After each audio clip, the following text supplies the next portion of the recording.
Assalamualaikum warahmatullahi wabarakatuh.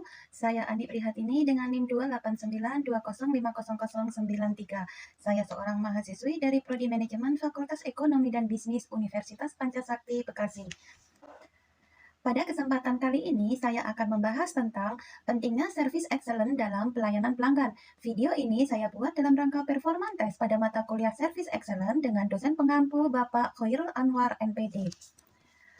Sebelum berbicara jauh tentang service excellent dan sebagainya, saya akan menjelaskan tentang apa sih itu service excellent dalam pelayanan pelanggan. Kenapa itu menjadi sangat penting? Service excellent adalah pelayanan prima bagi konsumen. Service excellent merupakan suatu strategi yang bertujuan untuk memberikan pelayanan yang terbaik bagi pelanggan.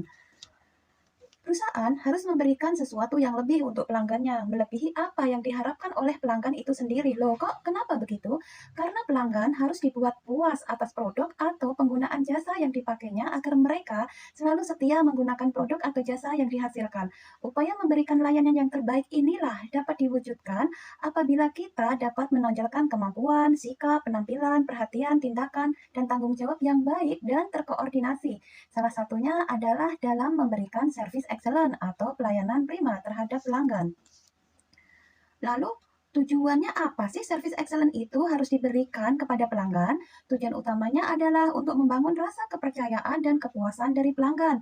Kepercayaan dan kepuasan pelanggan akan membuat mereka menjadi setia dan akan menggunakan kembali jasa kita ketika mereka membutuhkannya.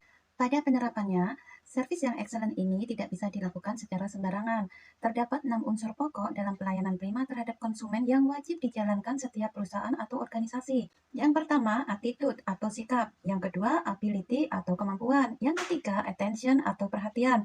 Yang keempat, appearance atau penampilan. Yang kelima, accountability atau tanggung jawab. Yang keenam, action atau tindakan. Prinsip pelayanan prima yang pertama adalah attitude atau sikap. Ini adalah memiliki, menjaga, dan meningkatkan sikap yang ramah, simpatik, dan profesional. Attitude adalah sikap saat menghadapi dan melayani konsumen. Potret perusahaan diawali dari kesan yang ditorehkan oleh karyawan perusahaan tersebut, terutama mereka yang berdiri di frontliner atau siapapun yang bersentuhan dengan pihak luar perusahaan, baik langsung maupun tidak langsung. Bagaimana sikap dan pelayanan dari karyawan perusahaan akan menggambarkan dan memberi citra perusahaan, baik itu langsung maupun tidak langsung. Setiap karyawan suatu perusahaan seharusnya memiliki sikap yang ramah, penuh simpatik, dan menjunjung tinggi profesionalisme pekerjaannya, serta memiliki yang tinggi terhadap perusahaan. Prinsip kedua dalam pelayanan prima terhadap pelanggan adalah ability atau kemampuan. Ini senantiasa harus ditingkatkan. Ability merupakan kemampuan kerja yang baik untuk menangani konsumen seperti komunikasi yang efektif.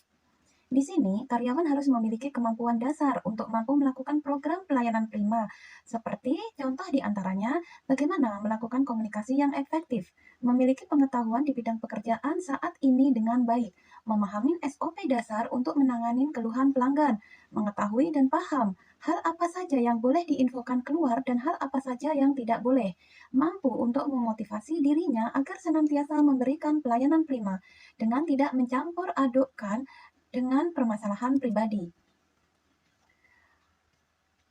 Attention atau perhatian adalah prinsip pelayanan prima yang ketiga yang wajib dimiliki semua karyawan, terutama mereka yang bersentuhan langsung dengan pelanggan.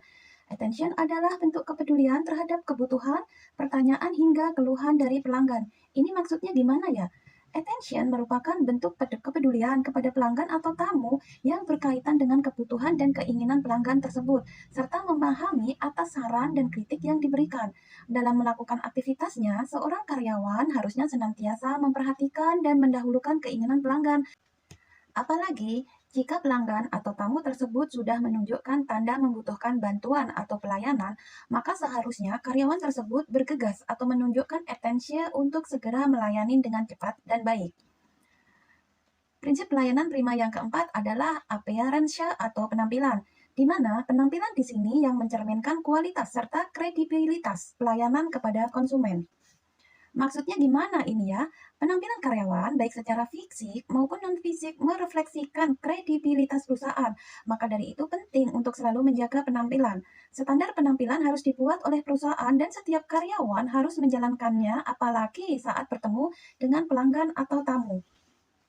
Konsep pelayanan prima yang kelima adalah accountability atau tanggung jawab, yaitu suatu sikap keberpihakan kita kepada pelanggan atau tamu atau mitra kerja sebagai bentuk rasa empati dan kepedulian kita.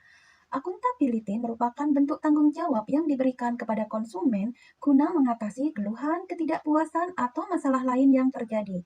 Sikap tanggung jawab ini, jika dilaksanakan dengan benar dan sepenuh hati, maka bisa meminimalkan terjadinya ketidakpuasan pelanggan, tamu, atau mitra perusahaan.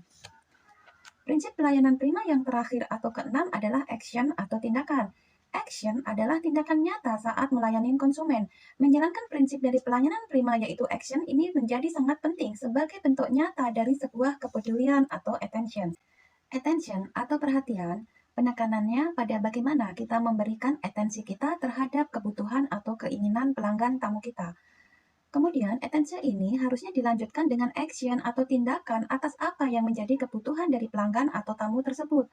Hal yang perlu dilakukan di tahap action ini adalah melakukan tindakan nyata untuk memastikan apa yang menjadi kebutuhan atau keinginan pelanggan atau tamu kita. Jika kurang yakin dan lebih baik, lakukan konfirmasi dengan sopan. Jika diperlukan, dapat dilakukan pencatatan, apalagi jika permintaan tersebut cukup beragam. Dan jika hal ini adalah bagian dari transaksi, maka permintaan tersebut bisa dicatat di form yang harus sudah disiapkan. Jika karyawan tersebut berada di bagian yang berhubungan dengan transaksi, seperti FO, FDA, kasir, sales counter, telemax, dan lain-lain, maka prosedur transaksi harus menjadi prioritas, tentu dengan ramah dan kesopanan yang tinggi. Jangan lupa untuk mengucapkan terima kasih, dan tanyakan apa masih ada hal lain yang bisa dibantu sembari mengatupkan tangan sebagai tanda menghormati dan menghargai. Demikian tadi yang bisa saya sampaikan. Mengapa pelayanan prima terhadap pelanggan itu menjadi sangat penting dan wajib dilakukan oleh semua organisasi atau perusahaan? Karena dengan memberikan pelayanan yang terbaik, pelanggan akan merasa puas sehingga meningkatkan kepercayaan mereka terhadap perusahaan. Dengan begitu, secara otomatis akan membangun loyalitas pelanggan terhadap perusahaan. Dengan adanya pelayanan prima yang memuaskan, sangat berguna untuk menjalin hubungan baik antara perusahaan dengan pelanggan, sehingga menciptakan kedekatan pelanggan dengan perusahaan tersebut. Semoga semua informasi yang saya sampaikan bisa memberikan manfaat kepada diri saya sendiri dan juga kepada rekan-rekan yang lain pada umumnya. Terima kasih. Wassalamualaikum warahmatullahi wabarakatuh.